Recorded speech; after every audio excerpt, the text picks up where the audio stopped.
Bismillahirrahmanirrahim. Alhamdulillahirabbil alamin. Allahumma shalli wa sallim ala sayidina Muhammadin. Miftahi babi rahmatillah adada ma fi ilmillah. Salatan wa salaman daimaini bidawami mulkillah wa ala alihi wa sahbihi.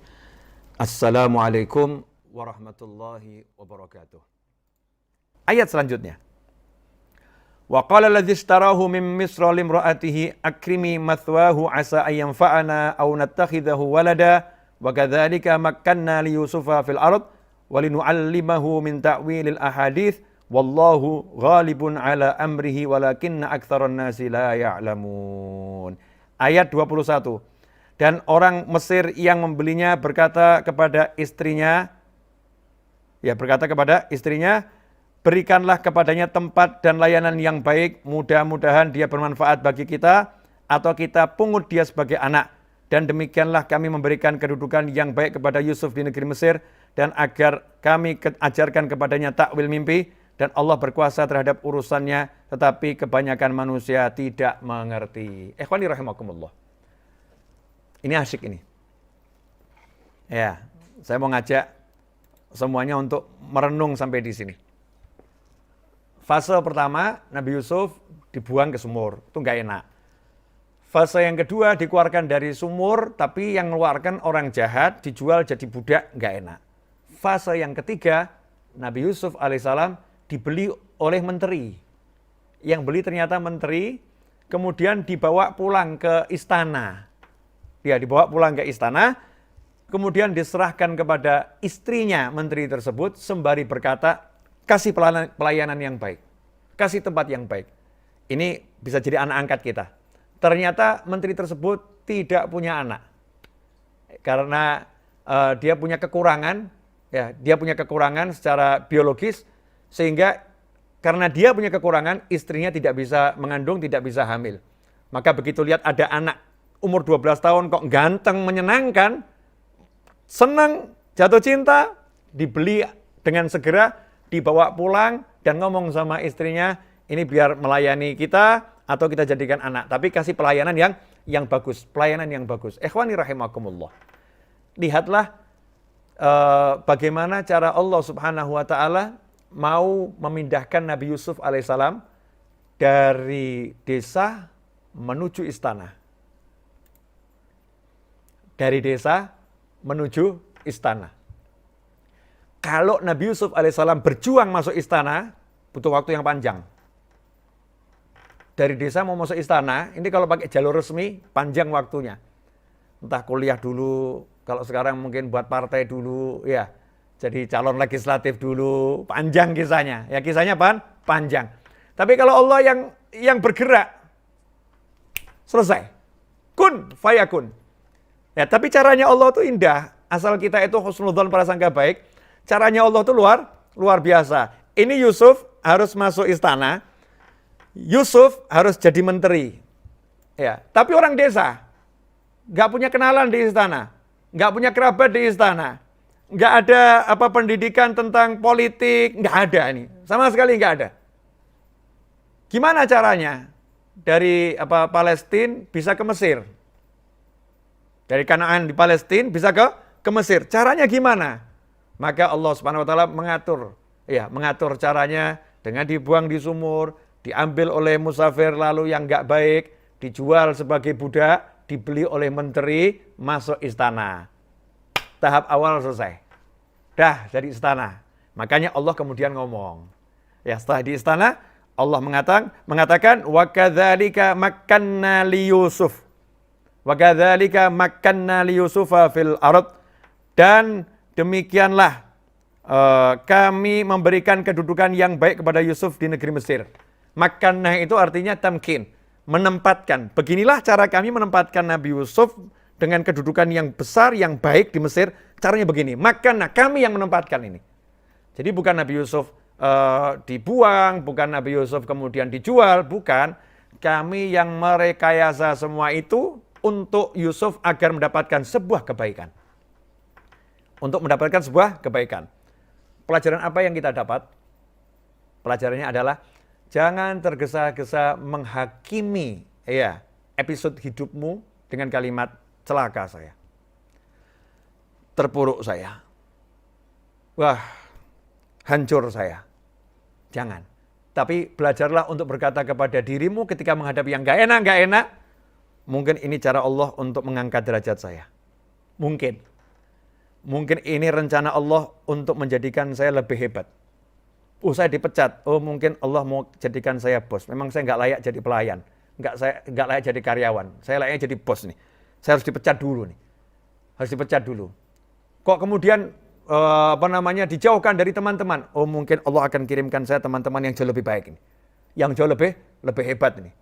Ada rencana Allah yang besar nih. Rencana Allah yang baik ini. Larinya ke Allah. Ya, larinya ke Allah Subhanahu wa ta'ala.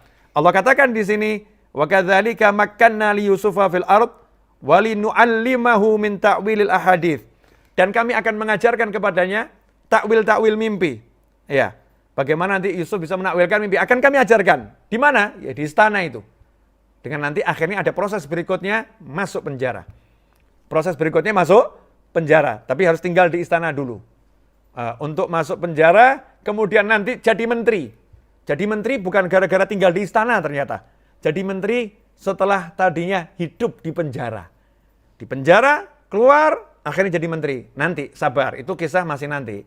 Ini baru episode 2. Jangan tergesa-gesa pengen khatam. Ya, jangan tergesa-gesa pengen khatam. Cuman disebut di ayat yang ke-21 ini. Wallahu ghalibun ala amrihi walakinna aktsaran nasi la ya'lamun. Ikhwani rahimakumullah. Ini Allah yang ngomong loh. Allah yang ngomong untuk kita semua ini. Ini bukan untuk Nabi Yusuf, bukan untuk saudaranya, bukan untuk siapa-siapa, tapi untuk semuanya. Wallahu ghalibun, dan Allah berkuasa terhadap urusannya. Ini terjemahannya nggak enak kalau dibilang Allah berkuasa terhadap urusannya. Wallahu ghalibun ala amrih. Artinya kalau Allah udah punya pengen, itu nggak mungkin bisa dikalahkan. Paham nggak kira-kira ini? Allah kalau udah punya mau, nggak bisa dikalahkan. Allah mau Yusuf jadi menteri. Dah bentuknya prosesnya apapun tetap jadi menteri. Nggak bisa dikalahkan oleh siapapun.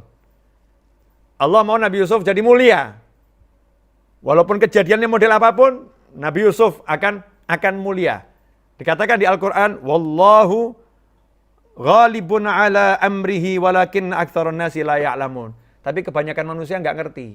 Nah, ini ada rahasia. Makanya kita kalau mau sukses itu ya, ngetoknya ke Allah. Ya Allah, ya Allah, ya Allah. Nah kalau udah Allahnya iya, walaupun wujudnya kita sekarang seperti apapun, kalau Allah udah mau, nggak mungkin bisa dikalahkan. Logika tuh nggak bisa membendung kemauannya Allah. Hukum itu akan dirubah oleh kemauannya Allah Subhanahu Wa Taala. Contoh, Nabi Ibrahim alaihissalam. Kita keluar dikit ya, buat contoh saja biar lebih jelas. Dibakar. Coba saat itu solusinya apa? Kalau Anda jadi temannya Nabi Ibrahim, salah satu teman Nabi Ibrahim alaihissalam adalah malaikat Jibril alaihissalam. Malaikat Jibril dengan pangkat malaikat yang tertinggi saja ketika lihat kenyataan itu was-was loh. Was-was sampai datangi malaikat Jibril datang kepada Nabi Ibrahim alaihissalam. Kamu minta tolong sama Allah. Ini mau dibakar. Tinggal dilempar masuk ini apinya. Burung terbang di atas 1,5 kilo terpanggang mati ini. Celaka nanti kalau nggak minta tolong sama Allah, kamu akan celaka, akan meninggal. Karena sayang malaikat Jibril sayang pada Nabi Ibrahim alaihissalam. Pengen Nabi Ibrahim selamat. Tapi Nabi Ibrahim cuma ngomong, ilmuhu bihali kafani an su'ali. Allah ngerti kok saya. Udah saya yakin, saya percaya sama Allah. Jangan kamu tiru loh ya. Ini Nabi Ibrahim, makom nggak sama. Ini Nabi Ibrahim ya, makom nggak sama dengan kita. Dilemparkan. Kira-kira malaikat Jibril punya solusi enggak? Ditiup nggak boleh. Kirim hujan nggak boleh. Diselamatkan nggak mau. Ini solusinya apa nih? Solusinya apa? Tapi kalau Allah udah bilang dia selamat, ya dia selamat. Solusinya bagaimana? Ya Allah yang ngatur. Ternyata solusinya Allah Ta'ala gak masuk akal. Api tetap membakar semuanya. Apinya yang diajak bicara sama Allah Ta'ala. Ya narukuni bardaw wa salaman ala Ibrahim. Api. Ya. Yang lain dibakar. Ibrahim selamat loh ya. Ibrahimnya selamat. Yang lain kamu bakar. Ibrahimnya selamat. Bardan wa salaman. Dan jadikan sejuk buat Ibrahim. Yang nyaman. Ibrahim mau tinggal di situ. Buat nyaman ya. jangan dibakar, kasih AC yang dingin yang enak ini. Buat Ibrahim, yang lain bakar semuanya. Masya Allah. Apinya diajak ngomong, berubah itu lautan api menjadi udara yang menyegarkan dan menyenangkan untuk Nabi Ibrahim alaihissalam. Begitu pula Allah lakukan kepada Anbiya wal Mursalin dan Auliya was Solihin dan orang-orang yang iman sama Allah subhanahu wa ta'ala. Apapun yang ditekankan, solusi Allah berikan, gak masuk akal buat orang yang percaya sama Allah subhanahu wa ta'ala. Nah, ini Nabi Yusuf alaihissalam. Masuklah ke dalam istana. Terus tinggal di situ, umur 12 tahun, anak muda lucu, ganteng. Nah, sementara istrinya pembesar Mesir ini cantik jelita namanya Zulaikha. Ya waktu masih kecil, ambilkan kopi, ambilkan makan, ya lucu. Oh lucu, ya seneng masih biasa, masih kecil. Begitu masuk ayat yang ke-22, walamma balagha ashuddahu atainahu hukma wa ilma wa kadzalika nadzil muhsinin.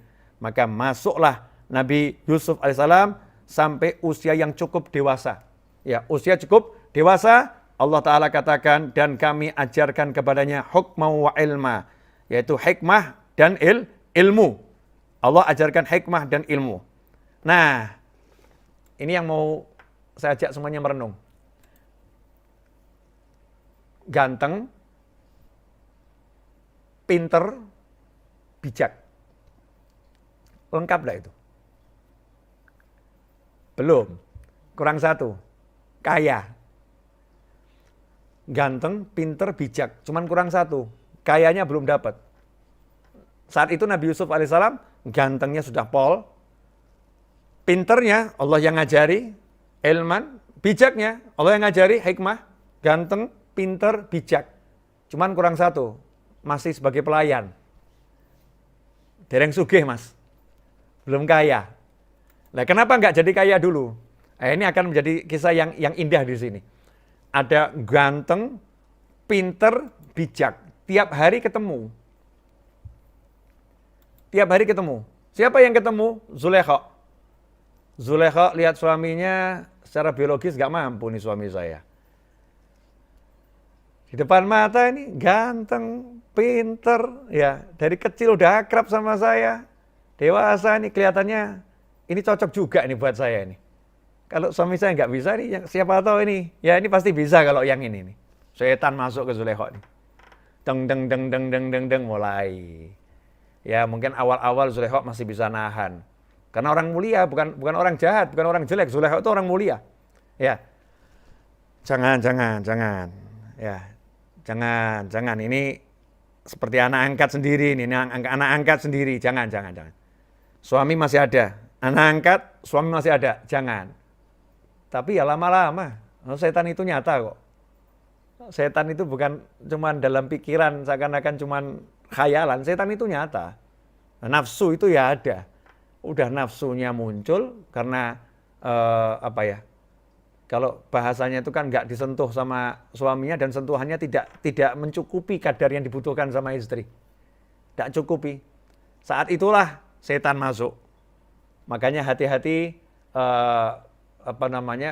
para suami dan para istri jangan biarkan orang asing itu tinggal di rumah dan bertemu ya dengan keluarga terus-menerus tanpa ada orang lain yang menemani. Ya, tanpa ada orang lain yang menemani. Cuman berdua saja gitu ya. Jangan biarkan berdua tanpa ada orang ketiga, ya, tanpa ada orang ketiga. Saya lanjutkan, ikhwani rahimakumullah. Akhirnya Zulaikha nggak mampu menahan nafsunya. Di ayat yang ke-23. Ya, kalau yang tadi 22, dan ketika dia telah cukup dewasa, kami berikan kepadanya kekuasaan dan ilmu. Demikianlah kami memberi balasan pada orang-orang yang berbuat baik. Jadi Nabi Yusuf alaihissalam itu dapat ilmu dan hikmah karena berbuat baik. Berbuat baiknya apa? Satu, nggak mengeluh, ya, nggak menceritakan keburukan saudara-saudaranya.